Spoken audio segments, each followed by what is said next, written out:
Well, I want to thank all of you for coming out this morning. This is a very significant day for me and my family, and probably one of the most significant days in my life. 15 years ago this month, in this very room, I was introduced to the employees of the police department as their new chief. And I've served in that position for the last 15 years. I've been with the department 32, 25 of that and as administrator, and 15, as I said, as chief. And this department, the employees, the men and women here are like family to me.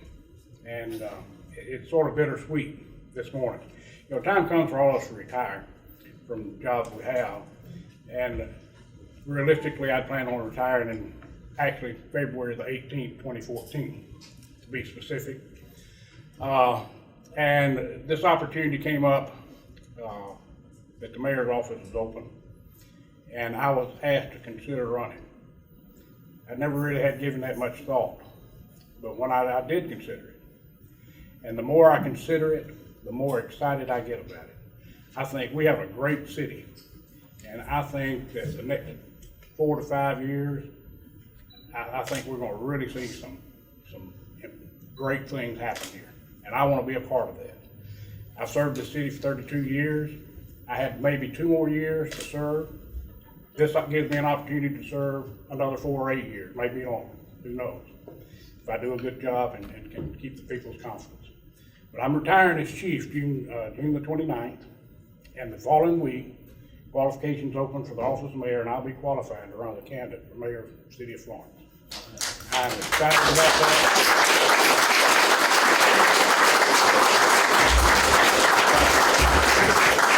I get more excited about that every day since I started thinking about it.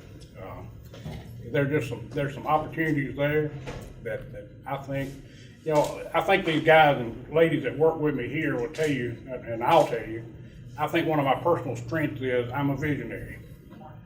You know, I can see things. My wife calls me a dreamer, and her theme song is "Don't Fall in Love with a Dreamer." But I consider myself a visionary, and I have a vision for this city that hopefully over the next 9 months I can convey to our citizens. I hope they'll share that vision, because we have some great potential on the horizon, and I want to be part of that, and I want to lead this city through that. So with that, today I'm announcing my retirement, announcing I'm a candidate for mayor. I want to thank, first and foremost, my family, my wife Peggy, my daughter Stephanie, my daughter Scarlett, who couldn't be here this morning, for their support over the last 38 years, well, 35 and a half for me and Peggy. But, you know, from day one, I was in law enforcement when Peggy and I got married in '76. It'll be 36 years ago next year. And I tell you, I don't know, I probably wouldn't be here today if it wasn't for her, because she has talked me out of resigning more than once. You know, it's a pretty stressful job. Stephanie and Scarlett have always been there for me. They've made me proud as their father. But just as much so, the men and women work here. They're extended family. And you know, I look at it, a lot of these officers are young enough to be my children. And I sort of look at them as a daddy figure. They probably don't look at me as a daddy figure. I look at them as a child, as one of my own, and I worry about them, and I think about them and their families, because this is a very demanding job, law enforcement. And it's very stressful on the family, and I appreciate their sacrifice. We have, in my opinion, not because of me, but because of the commitment and dedication of these employees, the best department in the state of Alabama, one of the best in the country. And we have tremendous men and women working here, and they've done a great job. And I'm proud and honored and privileged to say I was part of that family. I look forward to it, excited about it. I'll be glad to take a few questions. Anybody has any questions for me? I do have one other comment I want to make. I'm not going to, I think it's too early to get into campaign speeches, so I'm not going to make a campaign speech. But there is one issue that I do want to address, and that's the gridlock on the city council. You know, we as a city put ourselves into that position by having an even number of council members. It's always been the potential for this to happen. Now it's happened. It could happen again. And one thing that I will do as mayor, the first day in office, is initiate the process to change that. to add a seventh seat to that city council. My idea and proposal would be to add a position of council president, elected at large, not by district. And two reasons. Number one, obviously a seventh vote, we would not have the situation we got today. But just as important, under law, the council president, in the event the mayor's office is vacated, becomes the mayor. And that person needs to be elected by the people, all the people, not by 1/6 of the population or less. And that's gonna be my proposal. If we had that in place today, this would never have happened. It don't need to happen. I encourage the council to work this out. If we got 7 people, decision makers, that need to make the decision on this landfill issue, but only 6 of them can vote. If that 7th person could vote, this would have never happened. It'd be a done deal. And the council, they need to move on with this. They need to get it resolved so this city can move forward. And if it's not resolved, I'm talking about the 7th position before next November, day 1, that will be initiated. There's some other things I want to share, but right now I just think that's the most prevalent issue today facing the city. I didn't want to make a comment about that. I think the people deserve to know where I stand on that as a candidate, and that's where I stand. So, any other questions?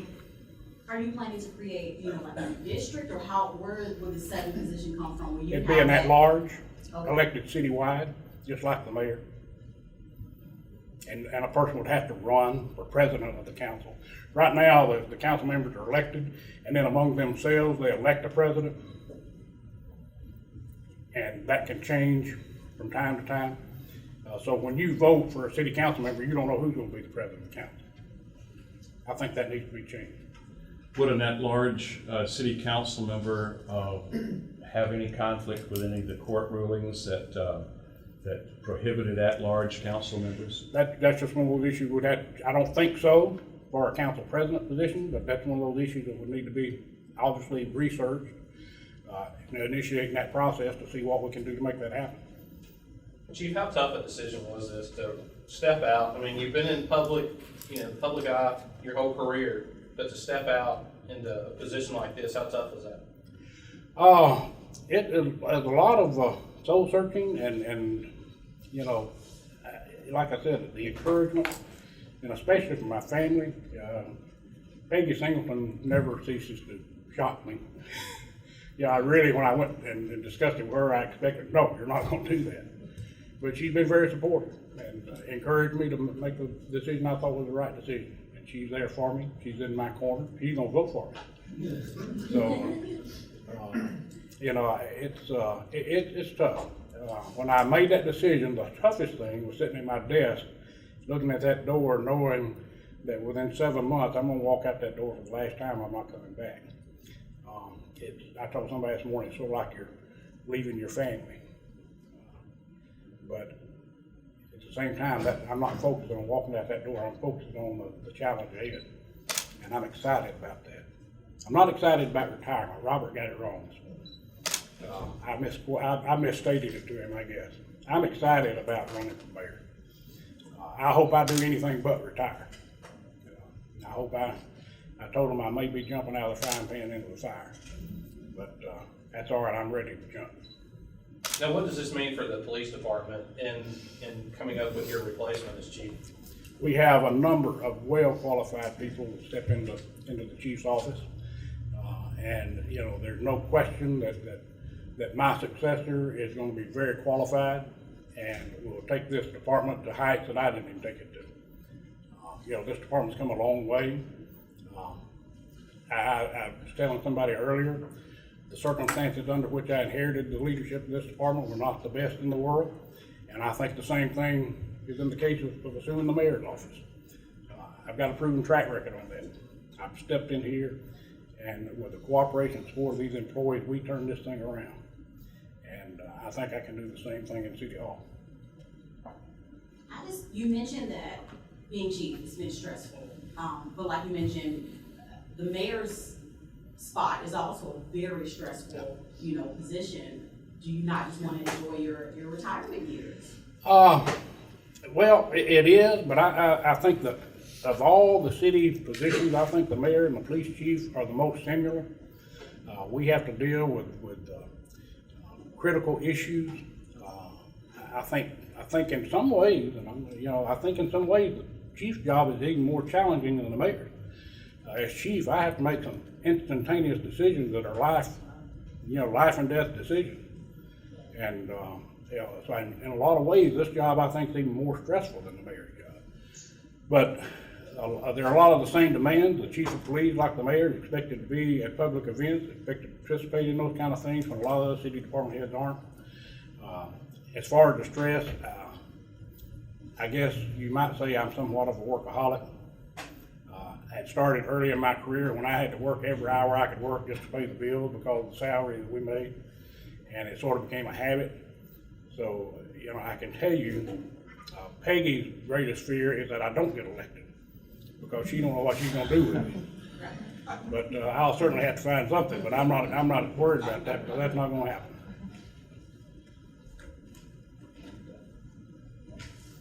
Thank you all for being here, and I look forward to the next 9 months.